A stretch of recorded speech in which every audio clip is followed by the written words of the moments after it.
नमस्कार दोस्तों, होप आप सारे बहुत अच्छे होंगे, स्वस्थ होंगे, सुंदर होंगे और अच्छे से पढ़ाई भी कर रहे होंगे। जैसा कि आपको पता होगा, सीजीएल 2024 टीयर 1 की आंसर की आ चुकी है। आज है 3 अक्टूबर 2024 और आज आंसर की आ गई है। आप लोगों ने काफी वेट करा, बट कोई नहीं, सब्र का फल मीठा होता है। और हमेशा से मेरा मानना ये रहा है कि प्रीवियस ईयर क्वेश्चन की सोर्स होते हैं आपके सिलेक्शन के लिए, किसी भी एग्जाम के, बीट एसएससी, यूपीएससी या कोई भी एग्जाम हो जिसके क्वेश्चन की होते हैं। अपने एसएससी का ये है कि आंसर की आ जाती है और आंसर की में हमें सारे प्रश्न देखने में आ जाते हैं। तो आपको ये प्रीवियस ईयर क्वेश्चन कितने इंपॉर्टेंट है, once you get into the exam hall आपको पता चल जाता है। प्रश्न पे आ जाते हैं। पहला प्रश्न आपका टाइम एंड वर्क का है। What is given in first question is, अगर राजेश अपने प्रिंटिंग प्रेस में एक ऑर्डर पाता है कुछ किताबें प्रिंट करने के लिए, राइट, कि किताब प्रिंट कर दो भैया, आपको हम पैसे देंगे।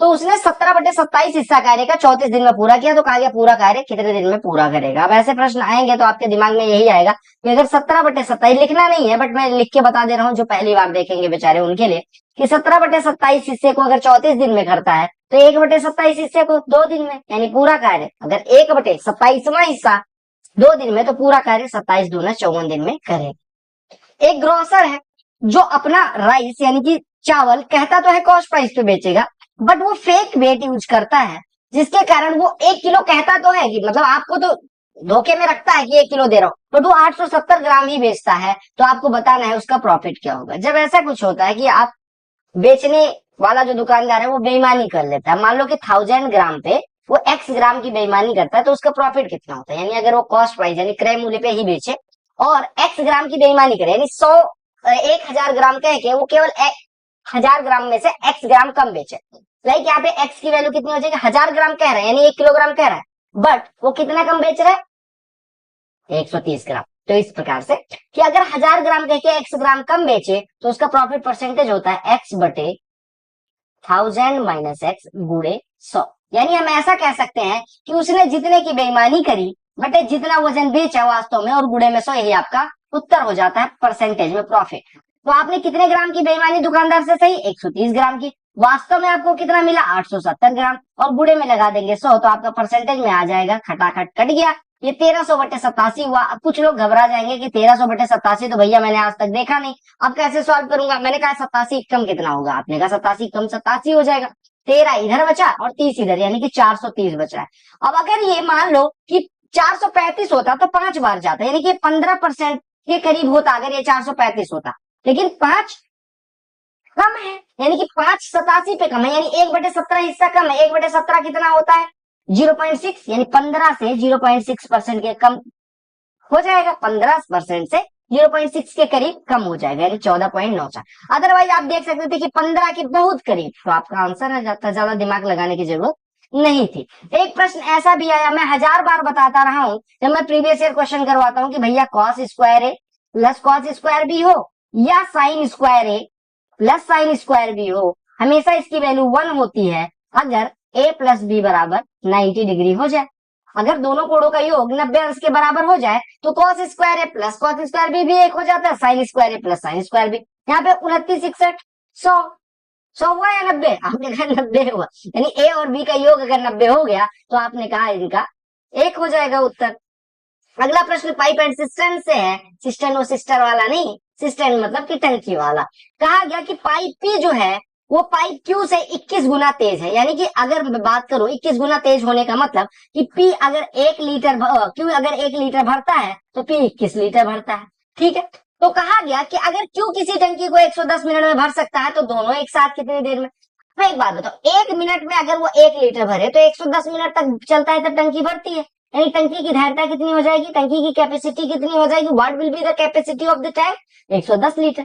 अब अगर दोनों एक साथ भरेंगे तो 21 लीटर ये भरेगा 1 मिनट में और 1 लीटर ये भाई साहब भरेंगे, यानी दोनों मिलकर 22 लीटर 1 मिनट में भरेंगे।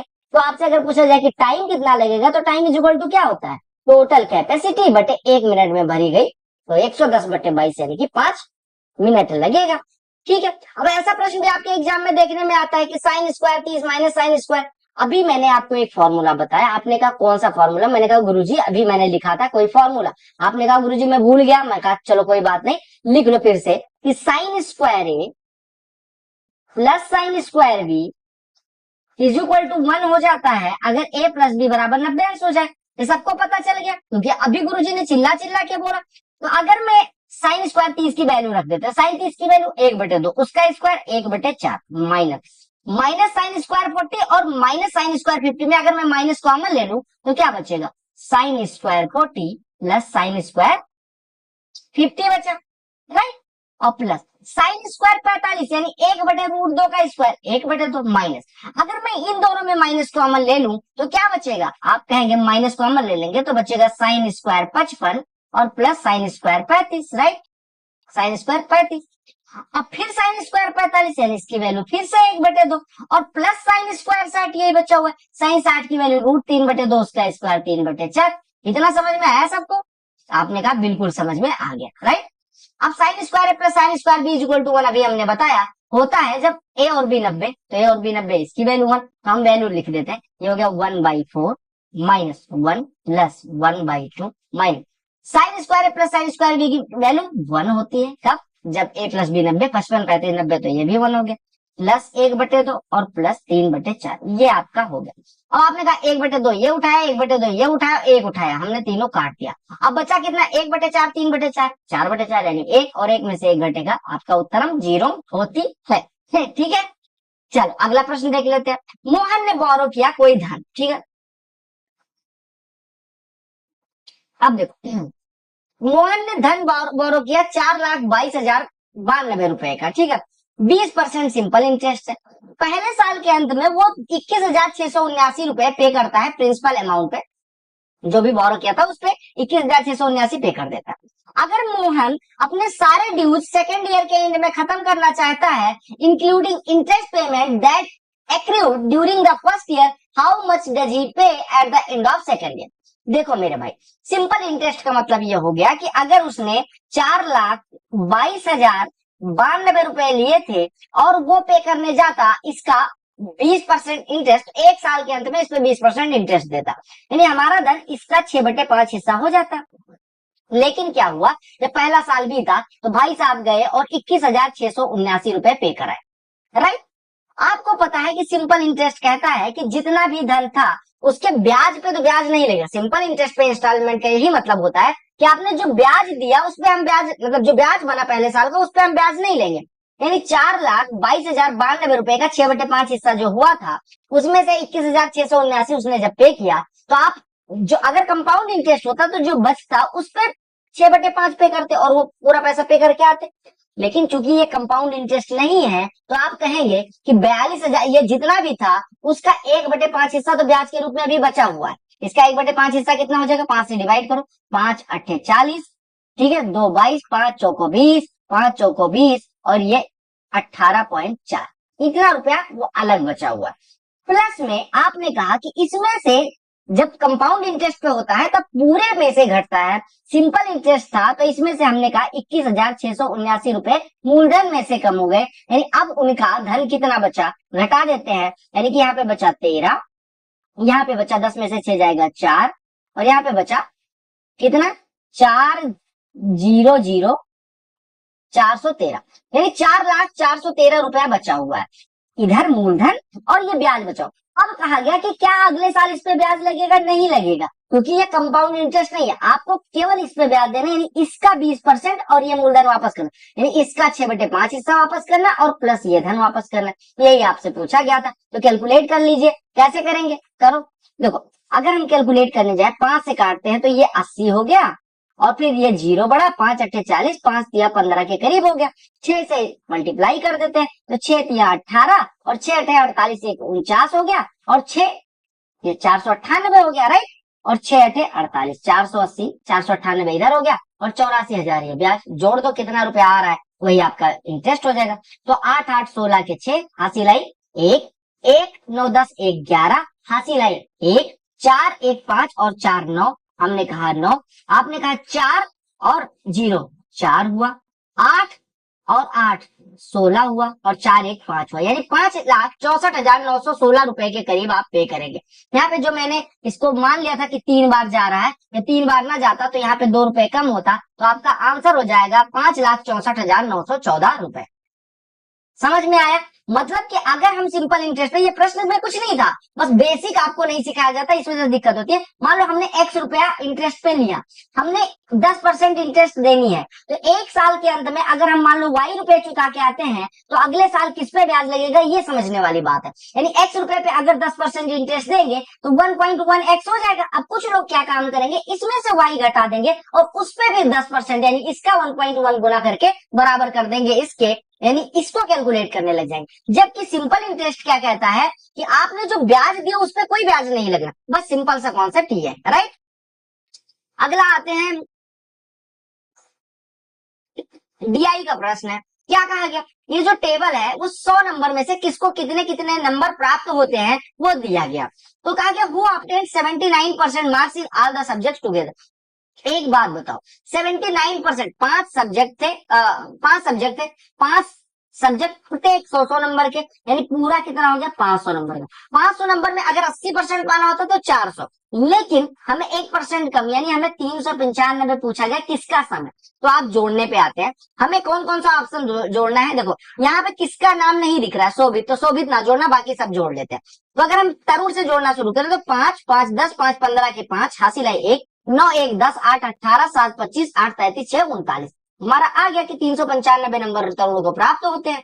अगला टेबल कहा गया ये परसेंटेज ऑफ मार्क्स। ऐसा प्रश्न अगर आप देखने जाए, डीआई में मैंने डिट्टो प्रश्न करवाया था, अगर आप नहीं मानना चाहे तो डीआई की वीडियो हमारी 1 महीने पुरानी है, सेम प्रश्न आपको दोनों दिख जाएंगे। क्या दिया गया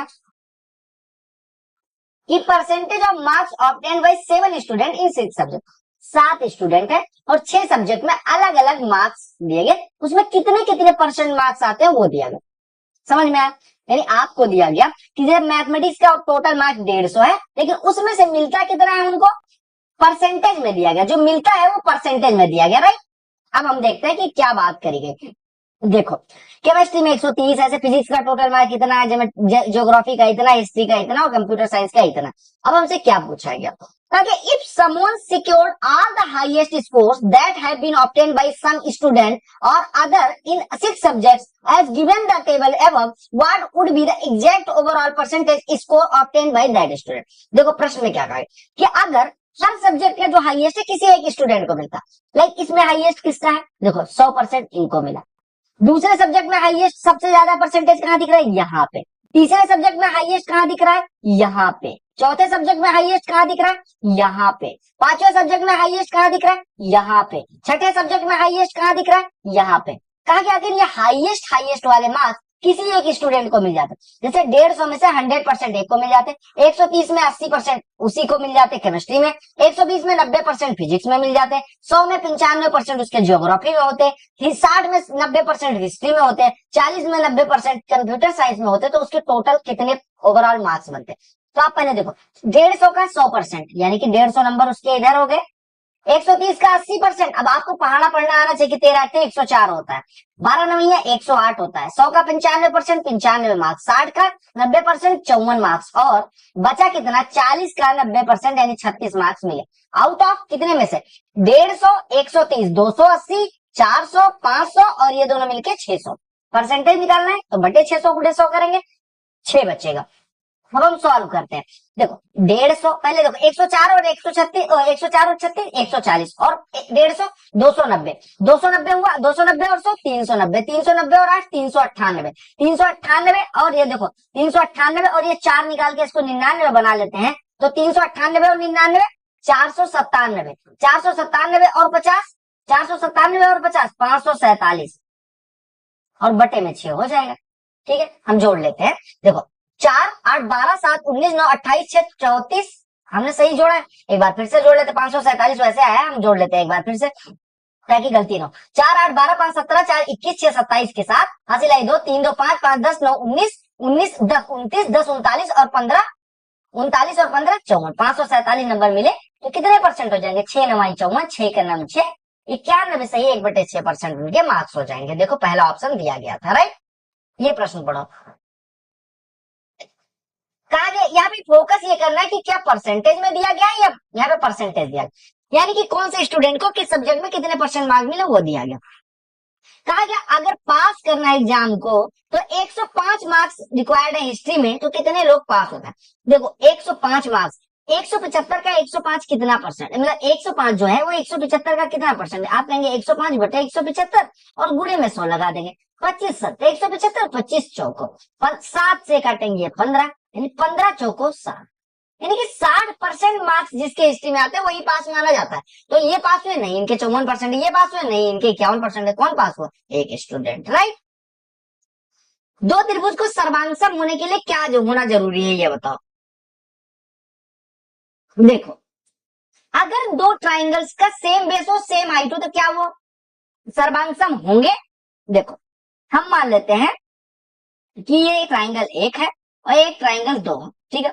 अगर हम मान लो बेस इसका 12 है और इसका भी 12 है और इसकी हाइट मान लो 5 है और इसकी भी हाइट 5 है, हो सकता है? आपने कहा बिल्कुल। देखो, ये मान लेते हैं ये मान लेते हैं 4 हिस्सा हो और ये मान लेते हैं ऐसे, देखो 12 नहीं, मान लो इसको मान लेते हैं 13 हो, ठीक है। 13 हो, 13। अब देखो, अब मान लो ये 12 है, ये 5 है, तो ये 13 हो गया। क्या ये भुजा का कितना हो सकती है ये भुजा? आपने कहा ये भुजा पूरी 13 थी, ये भी 13 हो गई, तो ये कुछ भी हो सकती है, मतलब कि 1 से लेके 26 के बीच में कुछ भी हो सकती है। हम मान लेते हैं ये भुजा 5 है। अब दूसरे में आते हैं, मान लो ये 5 है और ये मान लेते हैं थोड़ी देर के लिए 13 था, मतलब आधार बराबर था, लेकिन इसको मान लेते हैं 8, इसको मान लेते हैं 5। तो 8 अगर ये हो गया, ये राइट एंगल ट्राइंगल, हम मान लेते हैं राइट एंगल दोनों जगह बना रहा था, तो 5 और 8, क्योंकि हाइट दी गई, तो 5 और 8 का ये कितना हो जाएगा? 25 और 64 89। और इधर कितना हो जाएगा? देखो 5 और 5, 5 रूट 2। क्या भुजाएं बराबर है? नहीं। सर्वांगसम हुआ? नहीं, यानी ये सर्वांगसम नहीं, ऐसी कोई सर्वांगसमता नहीं है। अगर एक साइड और एक एंगल दोनों साइड की बराबर हो जाए, देखो चलो देख लेते हैं। मान लो ये कोई है, ये कोई है, मान लो ये भुजा 12 है, ये भी भुजा 12 है और ये राइट एंगल है, ये राइट एंगल। अब ये मान लेते हैं एक में 13 है और एक में ये 24 है और एक में एक मान लेते हैं ये 5 है, ये 13 है। क्या ये दोनों सर्वांगसम है? नहीं, तो ये भी नहीं हो सकता। These have the same area and same base, yes, यहाँ पे सेम एरिया सेम बेस था, क्या सर्वांगसम हुए? नहीं। अब हम इस स्टेटमेंट पे आते हैं, these two have two equal sides and same perimeter. देखो, हम मान लेते हैं कि ये ट्राइंगल था और ये ट्राइंगल था, इनकी दो इक्वल साइड 5 और 6 मान लेते हैं, ये भी 5 ये भी 6। हम मान लो इसका पेरीमीटर कितना है? इसका पेरीमीटर मान लेते हैं हम कि 21 है और इसका भी पेरीमीटर 21 है। अगर दो भुजाएं बराबर हैं और पेरीमीटर बराबर है, तो तीसरी भुजा अपने आप बराबर हो जाएगी। और अगर दो ट्राइंगल्स की सारी साइड बराबर हो तो साइड साइड साइड सर्वांग समता से, यानी भुजा भुजा भुजा सर्वांग समता से सर्वांग सम हो जाएंगे। सिंपल सी बात हो गई, राइट। कहा गया एक आर्टिकल को 550 में मार्क किया गया और 40% डिस्काउंट पे बेचा गया। अगर 550 पे मार्क करेंगे, 40% डिस्काउंट पे बेचेंगे, यानी 550 की चीज थी 60% पे बेची गई। और सेलिंग प्राइस जो है वो 10% कॉस्ट प्राइस का ज्यादा बनता है, तो कॉस्ट प्राइस बताना है। देखो 550 की चीज थी, उसको 60% पे बेचा गया और वो जो है सेलिंग प्राइस जो है वो 10% ज्यादा बनती है कॉस्ट प्राइस की, यानी कि ये जो है वो कॉस्ट प्राइस के 10% ज्यादा, यानी कॉस्ट प्राइस के 11/10 के बराबर। यानी 550 का जो 60% है वो सीपी का 11/10 है, यानी हम कह सकते हैं 550 का 6/10 जो है वो सीपी के 11/10 के बराबर है। तो यहाँ से सीपी कितना हो जाएगा? 10 10 कट गया, 11 से 1 घटा 50 हुआ, 50 छक्के 300 उसका सीपी हो गया, राइट।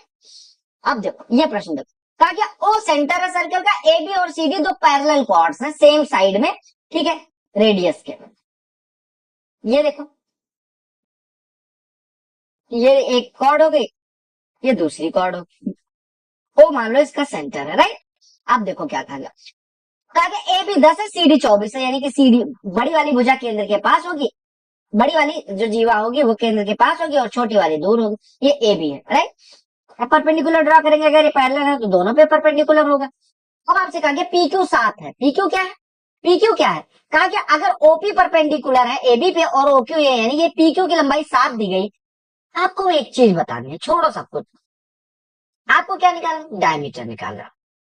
एक बार बताओ मुझे, ऐसा प्रश्न क्या आपने किया था? नहीं किया था? आपने कहा 1,00,000 बार किया है। मैंने कहा कैसे? आपने कहा एक बात बताओ, अगर ये पूरी जीवा सी डी 24 की थी, इस पे परपेंडिकुलर डालेंगे तो ये 12 का हो जाए। ऐसे ए भी पूरा 10 का था तो ये 5 का हो जाएगा। अब आपने कहा आपकी जिंदगी बन गई। मैंने कहा कैसे? आपने कहा देखो, अगर ये 7 है, ये 5 है, इसको थोड़ी देर के लिए कुछ भी मान लेते हैं 1, ठीक है। अब आप कुछ लोग कहेंगे एग्जाम मेथड नहीं है, मेरे भाई आप समझो बात को, एग्जाम मेथड अभी मैं बताता हूँ। देखो हम कह सकते हैं कि यहाँ से पी इसको हम मान लेते हैं ए, थोड़ी देर के लिए हमने ए माना। हमने कहा कि आर स्क्वायर बराबर 12 का स्क्वायर प्लस ए का स्क्वायर, राइट।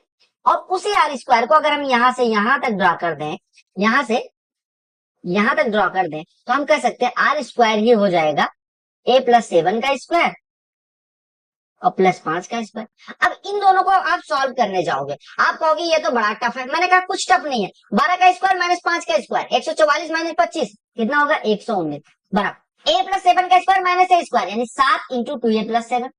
तो 7 से 1 घटा 17 हुआ, 2 ए प्लस 7 बराबर 17, यानी ए बराबर 5। अब अगर ये 5 है, थोड़ी देर के लिए ये परपेंडिकुलर है, ये 12 है, तो अपने आप त्रिज्या 13 हो जाएगी और डायमीटर 26 हो जाएगा। इसमें क्या कुछ लोग अब जैसे फिगर मैंने बनाया होगा तो कहा होगा पागल हो गए भैया, ये कैसे होगा, हो गया ना।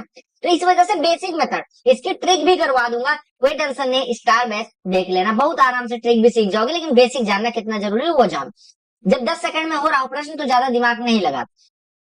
88 को 8 से डिवाइड किया गया, 11 हुआ। 11 को कैसे गुणा किया गया, 11 के हुआ, 11 के -9 बटे 6 का स्क्वायर 36, 36 माइनस 35 1, यानी कि के स्क्वायर प्लस 1 बराबर 1 है। तो आपसे कहा गया के की कौन कौन सी वैल्यूज होंगी, तो आपने कहा के square plus 1 is equal to 11 के -9। अगर हम इसको एक साइड में ले आए तो के स्क्वायर माइनस 11 के प्लस 10 बराबर 0। 10 के दो ऐसे फैक्टर जिनको जोड़ने पे 11 है, जिनको जोड़ने पे 11 है। एक मिनट इसको मिटा देता हूँ, नहीं तो आप कंफ्यूज हो जाओगे, ठीक है। जिनको जोड़ने पे 11, जोड़ने पे क्यों, क्योंकि यहाँ प्लस का साइन, आप कहोगे के -10 इंटू के -1 बराबर 0। इसके फैक्टर बन जाएंगे, के की दो वैल्यूज पॉसिबल होंगे, एक और ये भी सॉल्व करना था। तो एक्स स्क्वायर माइनस 25 को हम क्या लिख सकते हैं, x minus 5 into x plus 5, right. आपने कहा इससे क्या होगा, मैंने कहा देखो तो मेरे मालिक, x माइनस 5 कट गया। अब आप कहोगे अब क्या करूं, मैंने कहा इसको ऊपर देखो।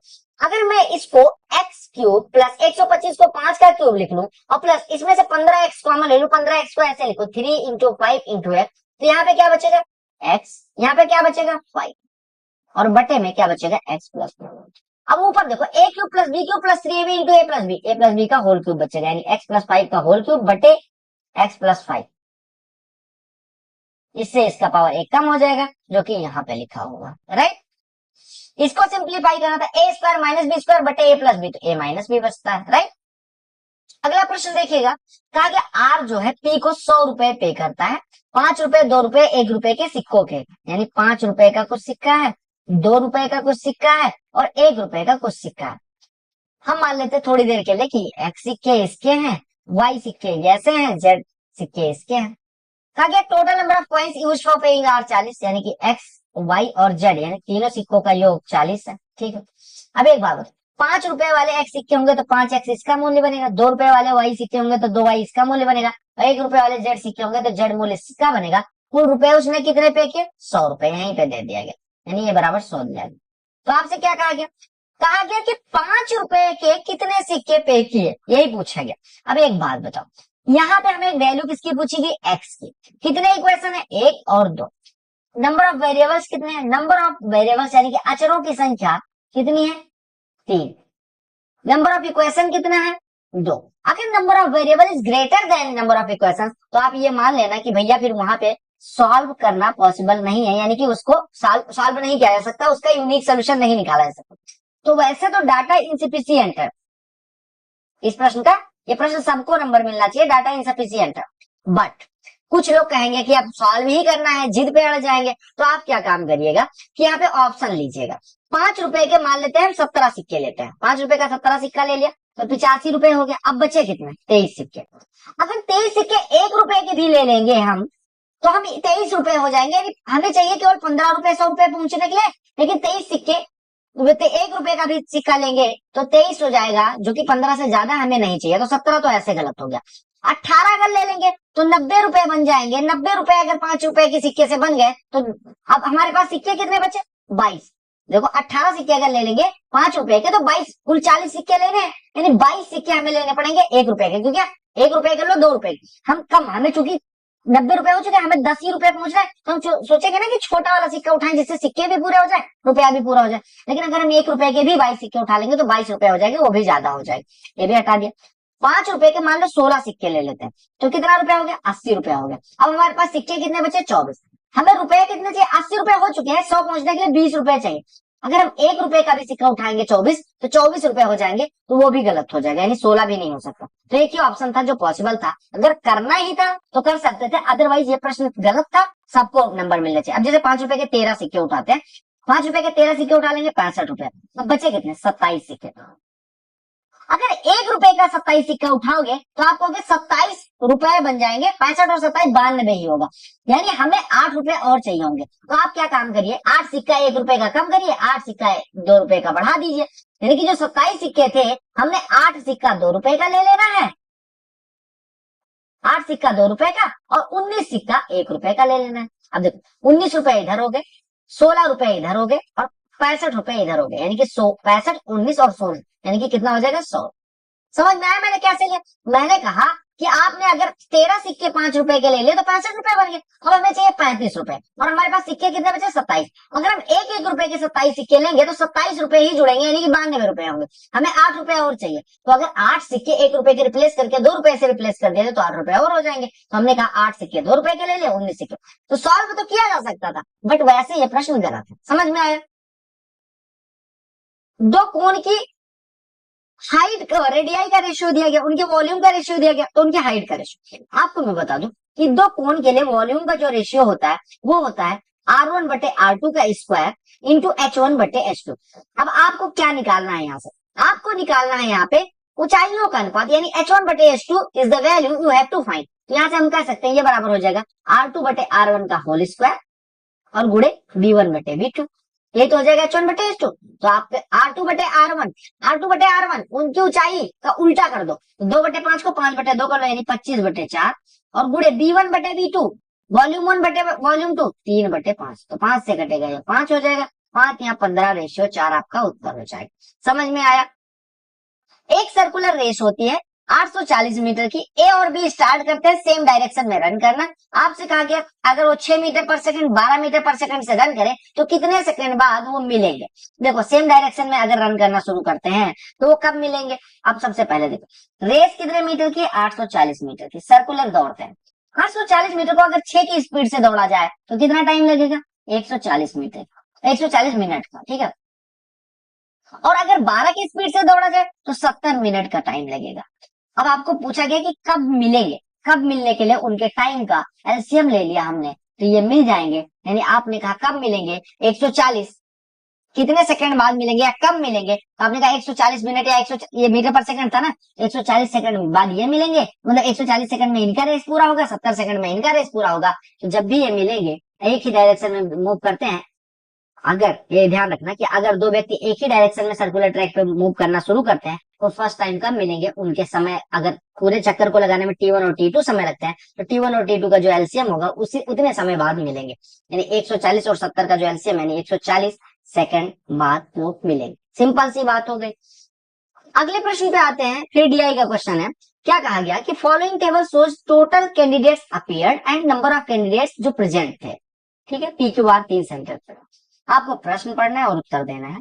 आपको दिया गया कि पी सेंटर पे 2016 में कितने अवेलेबल थे, 17 में, 18 में, 19 में, 20 में, और कितने मतलब टोटल कितने लोगों ने ऑप्ट किया था, कितने लोग प्रेजेंट थे। तो आपसे कहा गया कि टोटल कैंडिडेट अप्लाई को दिखाता है, प्रेजेंट जो अपीयर होते हैं एग्जाम में उसको दिखाता है। In which year was the number of absentees the second highest, absentee की संख्या सेकंड हाईएस्ट पूछा गया, ठीक।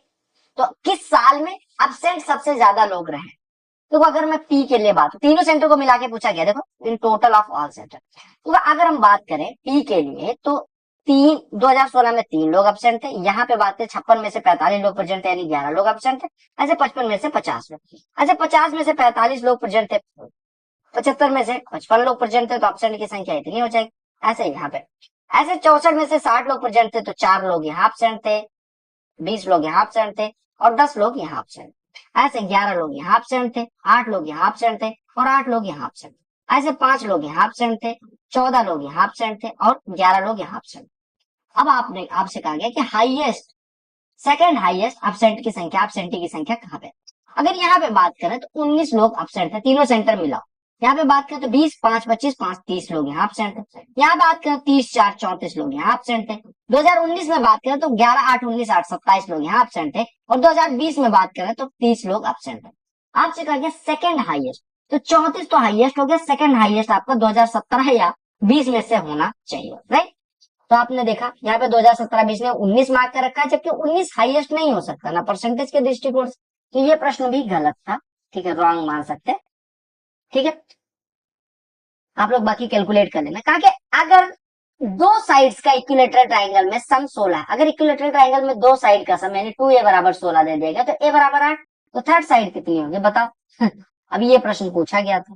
कॉसेक थीटा 5/3 है तो सेक स्क्वायर थीटा -1 इतना पूछा गया। वो सेक स्क्वायर थीटा -1 क्या होता है, tan स्क्वायर थीटा। क्यों? क्योंकि sec square theta minus tan square theta is equal to 1 होता है, तो हम सेक स्क्वायर थीटा -1 को tan स्क्वायर थीटा लिख सकते हैं। और tan स्क्वायर थीटा में अगर कॉट स्क्वायर थीटा का मल्टीप्लाई हो गया तो इसकी वैल्यू तो कोई मतलब ही नहीं निकला, 1 हो गया।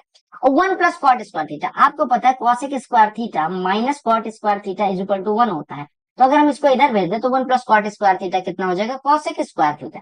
और कॉसेक थीटा 5/3 दिया गया तो उसका स्क्वायर पूछा गया। कहा कि दो सर्कल है जिनके सेंटर के बीच की डिस्टेंस 37 है। आपको बताना है कि पॉइंट ऑफ कांटेक्ट अगर एम और क्यू हो तो आपको एम क्यू की लंबाई बतानी है। क्या कहा गया कि दो सर्कल है, एक सर्कल ये हो गया, मान लो let us assume this one is a circle, ठीक है, और एक सर्कल है, तो इनके केंद्रों के बीच की दूरी निकालो। 22 और 10 इनकी त्रिज्याएं, तो 32 इनका त्रिज्याओं का योग हुआ। और त्रिज्याओं का योग आपको पता है, अगर त्रिज्याएं R1 और R2 हो और R1 plus R2 is less than उनके केंद्रों के बीच की दूरी, तो इसका मतलब वो दोनों सर्कल दूर दूर है, टच नहीं करते। इस तरह से कहा कि अगर एक डायरेक्ट कॉमन टेंजेंट खींची जाती है, इस प्रकार से डायरेक्ट कॉमन टेंजेंट है जो एम पे इसको टच करते हैं, क्यू पे इसके, तो डायरेक्ट कॉमन टेंजेंट की आपसे डायरेक्टली लंबाई पूछी गई, कैसे निकालेंगे? आपको पता है डायरेक्ट कॉमन टेंजेंट यानी सीधी स्पर्श रेखा की लंबाई क्या होती है? सीधी स्पर्श रेखा की लंबाई होती है अंडर रूट में उनके केंद्रों के बीच की दूरी यानी डी स्क्वायर माइनस उनकी त्रिज्याओं का अंतर का वर्ग, ये आपका सीधे होता है। मतलब कि अगर यहाँ से केंद्र के बीच की दूरी, अगर मैं यहाँ से बात करूं, ये ड्रॉ करूं, ये केंद्र के बीच की दूरी डी हो और उनकी त्रिज्या R1 और R2 हो, तो हम कहेंगे अंडर रूट में डी स्क्वायर केंद्रों के बीच की दूरी 37 स्क्वायर और माइनस 22 माइनस 10 यानी कि 12 का स्क्वायर, तो 37 square minus 12 square, A square minus B square, A plus B into A minus 49 का वर्गमूल 7, इसका 5, तो 7 × 6 = 35 आपका आंसर हो जाएगा। अगला प्रश्न देखिए, इलेक्शन वाले प्रश्न लोग कह रहे थे टफ आया हुआ था। एक इलेक्शन हुआ दो कैंडिडेट के बीच में, y% वोटर ने वोट नहीं डाला, 10% वोट्स जो कास्ट हुए वो इनवैलिड हो गए, जबकि जो वैलिड वोट थे वो दोनों कैंडिडेट के फेवर में पड़े। जो कैंडिडेट 59.37% पाता है वैलिड वोट्स का, वो 2484 वोट से जीत जाता है। यानी कि उसके और हारने वाले के दो ही लोग लड़े थे, तो उसके और जो दूसरा है उसके बीच का डिफरेंस दिया गया। तो अगर टोटल 16,000 वोट थे तो आपको वाई की वैल्यू निकालनी है। देखो 16,000 वोट थे, राइट, इसमें से वाई लोग वोट देने ही नहीं गए, y% लोग, तो वोट देने कितने गए, 100 माइनस वाई बटे 100 लोग गए। इसमें से यानी इतना वोट देने गए, इसमें से 10% इनवैलिड हो गया, यानी 90% इसका वैलिड है, यानी कि 9/10 वैलिड। अब यहां तक आ गया वैलिड वोट की संख्या। अब कहा गया एक को इसमें से 59.375% मिले, तो दूसरे को कितने मिले होंगे? यहाँ पे लिख देते हैं 100 माइनस 59.375, ये हो जाएगा 40.625। और इनका जो डिफरेंस है यही दिया गया है 2484। तो 59 और किसका, इसका, इस पूरे का 59.375% एक को मिलता है, 40.625% दूसरे को, और जो डिफरेंस आएगा उसी से जीतेगा। तो घटा लेते हैं, इसको घटाएंगे तो कितना हो जाएगा 0.50 इधर हो गया, 6 में से 13 में से 6 जाएगा, 7 बचेगा हासिल। यहाँ पे देखो, यहाँ पे 8 में से 0 जाएगा, 8 बचेगा, यानी कि यहाँ पे 58 बचा था, 58 में से 40 जाएगा, यानी इसका 18.75%, 18.75% मतलब हो गया 18 से 3/4%, यानी कि 75/4%। ये तो हुआ 75/4% मतलब 75/400, यानी कि 3/16, यानी इसका 3/16 हिस्सा आपको दिया गया था 2484। तो आपको इसको सॉल्व करना था, बस ये प्रश्न था।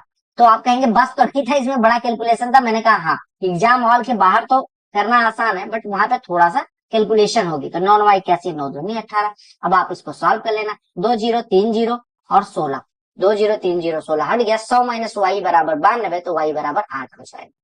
ठीक है। कहा कि कौन सी वैल्यू हो सकती है के की ताकि ये 6 से डिविजिबल हो जाए। डिविजिबिलिटी का एक प्रश्न आया, 217924 और के। अब के, इसको के को सही से लिख लेते हैं। ये संख्या को हमें 6 से डिविजिबल बनाना है, ये संख्या को हमें 6 से डिविजिबल, 6 से डिविजिबिलिटी के लिए आपको पता है यूनिट डिजिट मतलब 2 से भी कटना चाहिए और 3 से भी कटना चाहिए, और 2 से कटने के लिए आपको पता है यूनिट डिजिट 0 2 4 6 8 होनी चाहिए, यानी के की वैल्यू 0 2 4 6 8 में से कोई सी हो सकती है। ठीक है, अब आपको 3 से भी डिविजिबल बनाना है।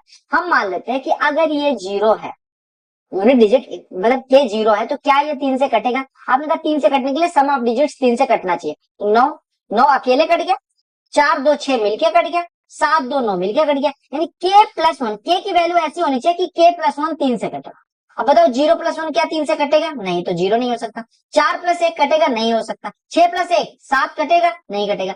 8 प्लस 1 9 कटेगा, 9 3 से भी कट जाएगा, और जब के बराबर 8 होगा तो आप कहेंगे वो 2 से भी कट जाएगा, तो इसकी वैल्यू 8 भी हो सकती है और 2 भी हो सकता है। यानी कि आपको पता है कि सम ऑफ डिजिट्स 3 से कटना चाहिए, हमने कहा सम ऑफ डिजिट्स है के प्लस 1, और 2 से डिविजिबिलिटी के लिए के की वैल्यू कौन कौन सी पॉसिबल थी? 0 2 4 6 8। हमारा के की वैल्यू या तो 0 हो सकती है, 2 हो सकती है, 4 हो सकती है, 6 हो सकती है, 8 हो सकती है। हमने 0 रखा तो 3 से नहीं कट रहा, तो 0 हटा देंगे। 4 रखा तो भी 3 से नहीं कट रहा, 6 रखा तो, अब 2 और 8 रखने पे ये 2 से तो कट ही रहा है, साथ में 3 से ही कट जाएगा। तो आपसे पूछा गया था के की वैल्यू क्या हो सकती है, तो आपने कहा 2। आपसे एवरेज मार्क्स पूछा गया, एवरेज मार्क्स का प्रश्न आया, कहा कि average marks of boys and girls in an exam are this one. अगर एवरेज मार्क्स ऑल स्टूडेंट का इतना है तो आपको ratio of number boys number of girls निकालना। देखो बॉयज का एवरेज दिया गया, गर्ल्स का मिक्सचर एलिगेशन लगा देना है। बॉयज का एवरेज कितना है? 75। लड़कियों का एवरेज हमेशा ज्यादा रखा जाता है एग्जाम में, और यहाँ पे 78 है। आपने कहा इनका मिक्सचर एलिगेशन लगाएंगे, यानी 75 और 78 का 80 का रिजल्टेंट अगर 78 है तो 78 में से 75 घटेगा, आपका बचेगा 3, और 80 में से 78 घटेगा 2। ये जो अनुपात आएगा वही इनकी संख्याओं का अनुपात हो जाएगा, यानी कि ये 2 अनुपात में है, ये 3 अनुपात में, तो आपका आंसर 2:3।